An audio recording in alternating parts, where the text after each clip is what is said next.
Well, we're still on the ferryboat Vallejo, my home, and as it happens to be a rather nice afternoon, we decided to come out onto the patio instead of working in the studio. I've been talking to you about the mystery of the curious sensation of nothingness that lies behind ourselves. First of all, I gave you the illustration of the blank space behind the eyes, about the silence out of which all sound comes, and about empty space out of which all the stars appear. And you'll remember that in the last talk, I likened this curious emptiness behind everything, to God, an imageless, non-idolatrous God, of which we can have no conception at all. And I've also pointed out that basically, when you really get down to it, that emptiness is yourself. Now, it sounds very odd in our civilization to say, therefore, I am God, or for that matter, you are God. But you will remember, of course, that this exactly is what Jesus Christ felt. And he was crucified for it because in his culture, God was conceived as the royal monarch of the universe. And therefore, anybody who gets up and says, well, I am God, is blasphemous. He's subversive. He's claiming to be, if not the boss himself, at least the boss's son, and that's a put down for everybody else. But Jesus had to say it that way because in his culture, they did not have, as the Hindus have, the idea that everybody, not only human beings, but animals and plants, all sentient beings whatsoever, are God in disguise. Now let me try to explain this a little more clearly. Because I cannot help thinking of myself as identical with, continuous with, one with, the whole energy that expresses itself as this universe.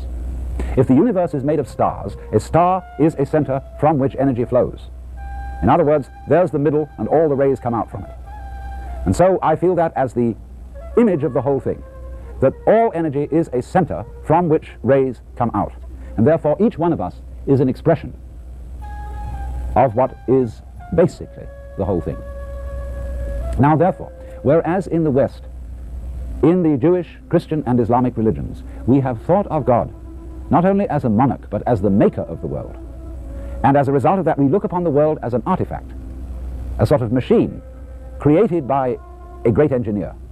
There's a different conception in India, where the world is not seen as an artifact, but as a drama. And therefore, God is not the maker and architect of the universe, but the actor of it. And therefore is playing all the parts at once. And this connects up with the idea of each one of us as persons, because a person is a mask. From the Latin word, persona, the mask worn by the actors in Greco-Roman drama. So this is an entirely different conception of the world, and as I think I shall be able to show you, it makes an amazing amount of sense. So we start from the premise that you, and you don't know who you are, you can't see yourself, and as I pointed out, you don't know how you grow your body, how you make your nervous system work, how you manage to emerge in this environment of nature. And so this unknown you, the you that is not you, the you that is not the ego, this is God. That is to say, not the cosmic boss, but the fundamental ground of being, the reality that always was, is, and will be, that lies at the basis of reality. That's you. Now, let's go into a more mythological kind of imagery. Suppose you're God. Suppose you have all time, all eternity, and all power at your disposal. What would you do? My name is Scott Harrison. Just listen. This is my wife, my son, and my one on the way. I lead an organization called Charity. I believe you'd say to yourself after a while, man, get lost. It's like asking another question, which is supposing you were given the power to dream any dream you wanted to dream every night. Naturally, you could dream any span of time. You could dream 75 years of time in one night, 100 years of time in one night, 1,000 years of time in one night. And it could be anything you wanted. You make up your mind before you went to sleep, tonight I'm going to dream of so-and-so. Well, naturally, you would start out by fulfilling all your wishes. You would have all the pleasures you could imagine, the most marvelous meals, the most entrancing love affairs, the most romantic journeys. You could listen to music such as no mortal has heard, and see landscapes beyond our wildest dreams. And for several nights, oh, maybe for a whole month of nights, you would go on that way, having a wonderful time. But then after a while, you'd begin to think, well, I've seen quite a bit. Let's spice it up. Let's have a little adventure. And therefore you would dream of yourself being threatened by all sorts of dangers. You would rescue princesses from dragons. You would perhaps engage in notable battles. You would be a hero. And then as time went on, you would dare yourself to do more and more outrageous things. And at some point in the game, you would say, tonight I am going to dream in such a way that I don't know that I'm dreaming. So that you would take the experiences of the dream for complete reality. And what a shock when you woke up. And you really scare yourself. And then on successive nights you might dare yourself to experience the most extraordinary things just for the contrast when you woke up. You could, for example, dream yourself in situations of extreme poverty, disease, agony. You could, as it were, work on the vibration of suffering to its most intense point, and then suddenly, whoop, wake up and find it was after all nothing but a dream and everything perfectly okay. And you would say, wow, man, that was a gas. Well, how do you know that that's not what you're doing already? You, sitting there with all your problems, with all your whole complicated life situation, listening to me, it may just be the very dream you decided to get into. If you like it, crazy. If you don't like it, what fun it'll be when you wake up. Do you see, this is the essence of drama. In drama, all the people who come there know it's only a play. The proscenium arch, the cinema screen tells us, well, this is an illusion. It is not for real. But the actors are trying to give us the sensation that it is for real. In other words, they are going to act their parts so convincingly that they're going to have us sitting on the edge of our seats in anxiety. They're going to make us laugh. They're going to make us cry. They're going to make us feel horror. Even though we know in the back of our minds, even though we have what in German is called a Hintergedanke, which is a thought way, way, way in the back of your mind that you're hardly aware of, but you really know all the time. In the theater, we have a Hintergedanke that it's only a play. But the mastery of the actor is that he's going to try almost to convince us that it's real.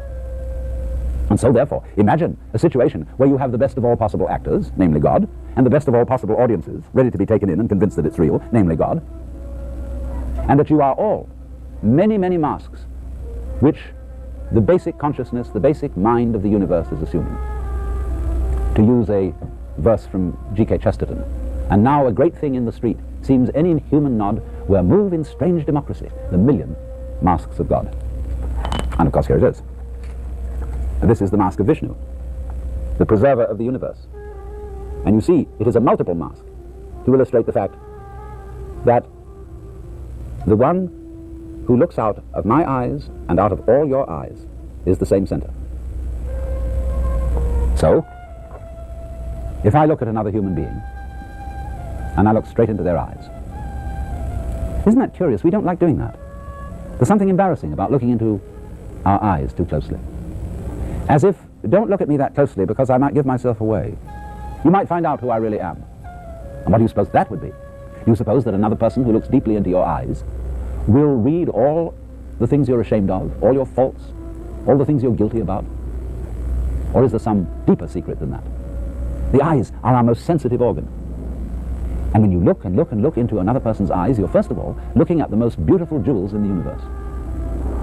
And if you look down beyond that, you see, of course, it's the most beautiful jewel in the universe because that's the universe looking at you. We are the eyes of the cosmos. So that in a way, when you look deeply into somebody's eyes, you're looking deep into yourself.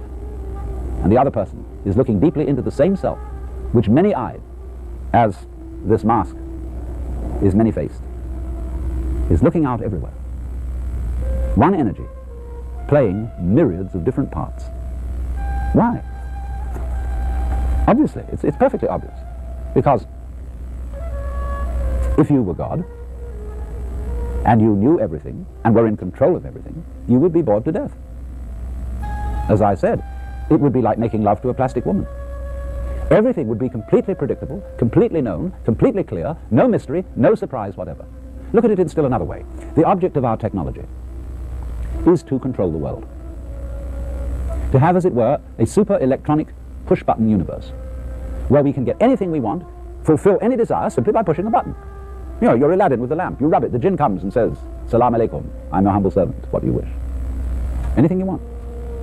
And after a while of that, just as you would, in those dreams I described, decide one day to forget that you were dreaming, you would say to the genie of the lamp, I would like a surprise. Or God in the court of heaven might turn to his vizier and say, "O commander of the faithful, we are bored." And the vizier of the court would reply, "O king, live forever. But surely, out of the infinitude of your wisdom, you can discover some way of not being bored." Put those thumbs to good use, because great things come to those who download the app and order now. Are you feeling wired but tired from your morning coffee? Well, you're not alone. And it's because most people... And the king would reply, "O vizier," turn to his vizier and say, "O commander of the faithful, we are bored." And the vizier of the court would reply, "O king, live forever. But surely, out of the infinitude of your wisdom, you can discover some way of not being bored." And the king would reply, "O vizier, give us a surprise." You know, that's the whole basis of the story of the Arabian Nights. Here was a very powerful sultan who was bored. And therefore he challenged Sherazada to tell him a new story every night, so that the telling of tales, getting involved in adventures, would never end. And isn't that the reason why we go to the theater, why we go to the movies? Because we want to get out of ourselves. We want a surprise. And a surprise means that you have to other yourself. That is to say, there has to enter into your experience some element that is not under your control. So if our technology were to succeed completely, and everything were to be under our control, we should eventually say, we need a new button. In all these control buttons, we always have to have a button labeled surprise. And just so that it doesn't become too dangerous, we'll put a time limit on it. Surprise for 15 minutes, for an hour, for a day, for a month, a year, a lifetime. And then in the end, when the surprise circuit is finished, we'll be back in control and we'll all know where we are. And we'll heave a sigh of relief.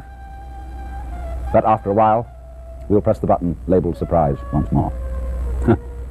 So then, there's a curious rhythm to this, if you'll notice what I've been explaining. And this rhythm corresponds to the Hindu idea of the course of time and the way evolution works. And their idea is backwards from ours. First of all, Hindus think of time as circular, as going round. Look at your watch, after all, it goes round. But Westerners tend to think of time in a straight line, one-way street. And we got that idea from the Hebrew religion and from, in particular, St. Augustine. The idea that there is a time of creation, then a course of history which leads up to a final eschatological catastrophe, the end of the world, and after that the judgment, in which all things will be put to right, all questions answered, and justice dealt out to everyone according to his merits. And that'll be that. Thereafter the universe will be in a way static. There will be the eternally saved and the eternally damned. Now, many of us may not believe that today, but that has been a dominating belief throughout the course of Western history, and it has had a tremendously powerful influence on our culture. But the Hindus think of the world as going round and round and round for always and always, in a rhythm. And they calculate the rounds in periods that in Sanskrit are called kalpas, K-A-L-P-A, and each kalpa lasts for 4,320,000 years. And so a kalpa is the period, or manvantara, during which the world, as we know it, is manifested. And it is followed by a period, also a kalpa long, 4,320,000 years, which is called pralaya. And this means when the world is not manifested anymore. And these are the days and nights of Brahma, the Godhead. During the manvantara, when the world is manifested, Brahma is asleep, dreaming that he is all us and everything that's going on. And during the pralaya, which is his day, he's awake and knows himself or itself, because it's beyond sex or anything like that, for who and what he, she, it is. And then, once again, press button surprise. And as in the course of our dreaming, we would very naturally dream the most pleasant and rapturous dreams first, and then get more adventurous and experience and explore the hot dimensions of experience. So in the same way, the Hindus think of a kalpa, of the manifested universe, of the manvantara, as divided into 4 periods. And these 4 periods are of different length. The first is the longest, and the last the shortest. And they are named in accordance with the throws in the Hindu game of dice. There are 4 throws. The throw of 4, the throw of 3, the throw of 2, the throw of 1. The throw of 4 is always the best throw, like the 6 in our game, and the throw of 1, the worst throw. Now therefore, the first throw is called Krita. And the epoch, the long, long period for which this throw lasts is called a yuga. So we'll translate yuga, an epoch, and we'll translate kalpa, an eon. Now, the word Krita means done, as when we say, well done. And that is a period of the world's existence that we call the Golden Age, when everything is perfect, done to perfection. When it comes to an end, we get Treta Yuga. That means the throw of three. And in this period of manifestation, something is a little off. In other words, there's an element of the uncertain, an element of insecurity, an element of adventure in things. It's like, you know, a three-legged stool is not as secure as a four-legged one. You're a little bit more liable to be thrown off balance. That lasts for a very long time too, but then we get next what is called Dvapara Yuga. Dva, that means two. And in this period, the good and the bad, the pleasurable and the painful are equally balanced. But then finally, in the end, there comes Kali Yuga. And this means Kali, the worst throw, the throw of one, and this lasts for the shortest time. And this is the period of manifestation in which the unpleasurable, painful, diabolical principle finally takes over. But notice that it has the shortest innings. In other words, if you add up the periods of years which they assign to all the different yugas, you will see that the bad principle only has the stage for about 1/3 of the time. And at the end of the Kali Yuga, the myth goes on to say that the great destroyer of the worlds, God manifested as the destructive principle, Shiva, does a dance called the Tandava, and he appears blue-bodied with 10 arms, with lightning and fire appearing from every pore in his skin, and does a dance in which the universe is finally destroyed. There is that moment of cosmic death, which is, nevertheless, the waking up of Brahma, the creator. For as Shiva turns round and walks off the stage, seen from behind, he is Brahma, the creator, the beginning of it all again, and Vishnu, whose mask I have been showing you, is the preserver, that is to say, the going on of it all, the whole state of the Godhead being manifested as many, many faces. With Lidl Plus, say yes to making this summer a banger and save 15% on selected sausages. I got a free gift for you, the Book of Mormon. Now, I know you've probably heard so many things about this book, but this book has changed my life more than anything has. It has not only helped me be the best version of myself, but it has drawn me closer to my Savior, Jesus Christ, and I want you to be able to have that experience for yourself. If that sounds like something that you want, click the link below, and the missionaries from the Church of Jesus Christ of Latter-day Saints can help deliver one to you.